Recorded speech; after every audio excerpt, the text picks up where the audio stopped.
Hey guys. Alright, so I got a little interesting tool for you here. This is actually an adapter that turns any normal socket wrench into a torque wrench. Now, it's by one of my favorite companies right now, is Mulwark. They're coming out with some interesting things lately, so I had to try this one. This is the half inch. Which one is this one on the standard? This is just the half inch. Um, there's different sizes. Now, half inch is good for, your cars and things like that. Me, I kind of screwed up and shouldn't have got the half inch one. Probably should have gone for the quarter. Because, yeah, but hey, I have an adapter for an adapter to go to my adapter for my wrench. So, I grabbed some sockets. As you know, here's your standard half-inch socket. Right? Well, now we're going to go reveal what's in this box. This is your adapter. Now, not only is this for your sockets, it actually has a pressure gauge here for air. So, I've tested this on two things so far. Car, which was a little interesting to get in there. I had to use a little creativity. And my bicycle, which was interesting to do as well. I actually want to try this with an air compressor and see if I can get a good PSI check, because I have a little adapter section that you can pop on a bike thing to test it to make sure that the PSI is the same as what's on the screen. Anyways, so basically, you can take this, pop that on there, take your socket, pop it on there. You got yourself a torque wrench. So, how does this work? Well, pretty simple. Took me a little bit to get the buttons down, but, it works like the other torque wrenches I have posted, with one little change. This actually has subcategories. So I'm going to turn this on. It's actually set to the last thing I use, which is the Newmans and all that. So, if you hold down, hang on, let's see if I can do it. There we go. All right. If you hold down PT and the power button, it'll go from the top menu to a side menu. If you hold down PT and menu, it'll cycle through the top. So, let's see if I can get this to focus on it. I don't know if you guys can see this. There's a little bit of like a shadow I'm trying to get rid of. You can cycle through. Here's the KPA, bar, PSI, this is for the air.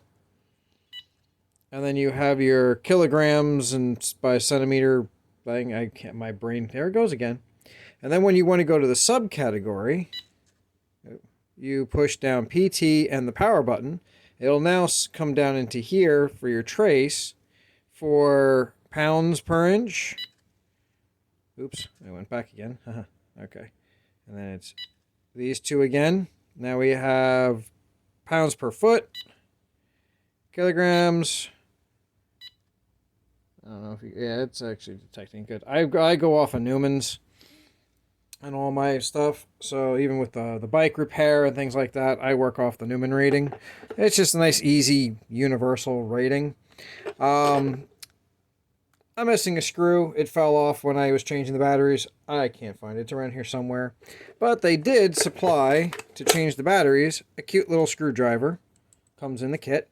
So if your batteries die on this, you can quickly unscrew these without having to find a screwdriver because it's already in the kit. And, yeah, whoops, that's the memory.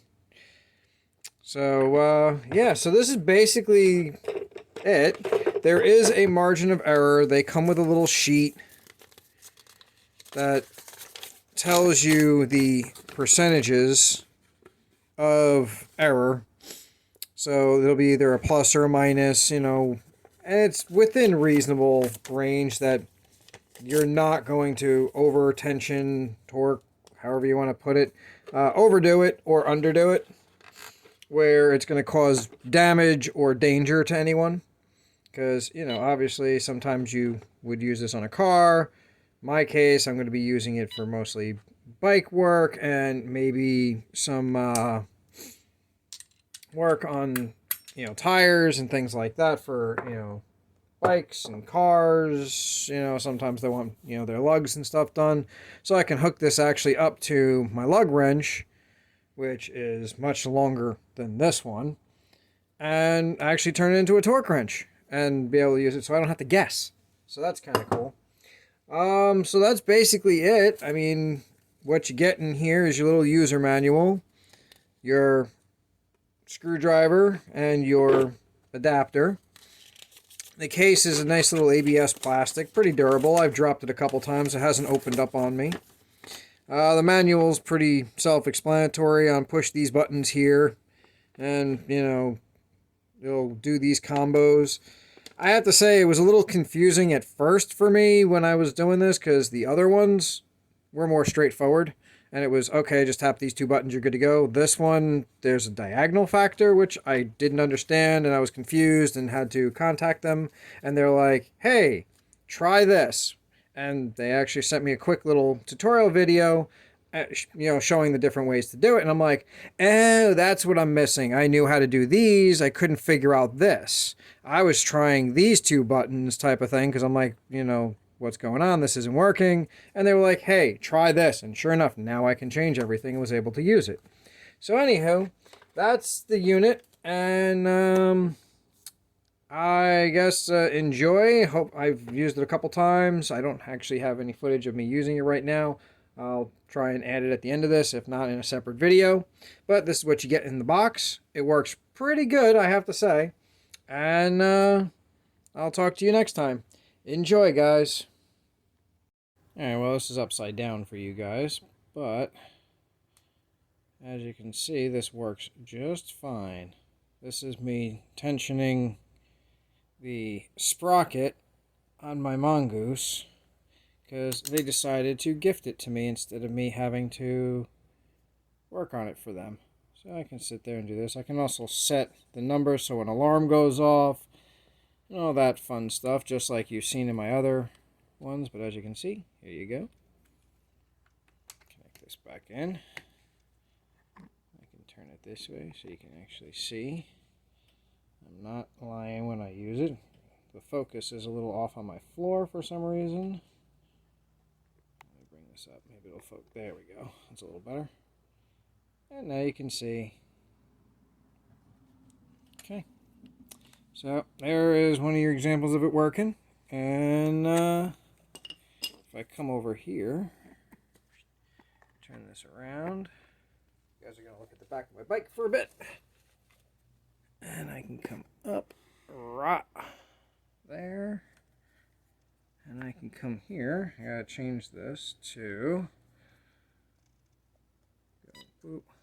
I want to go back to PSI. Alright, so you can see it's on PSI. Now these tires are a little flat right now.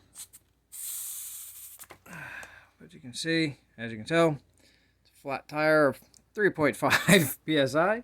So I really, as you can see, completely flat tire. So at least it gives me a good thing. And in order to clear it, come on. I can't get it to clear right now because I'm being silly. Alright, so you can see I used it onto here, but I need to add air into my tire. Now I'm down to 2.1. Alright, so that's that. Enjoy, guys.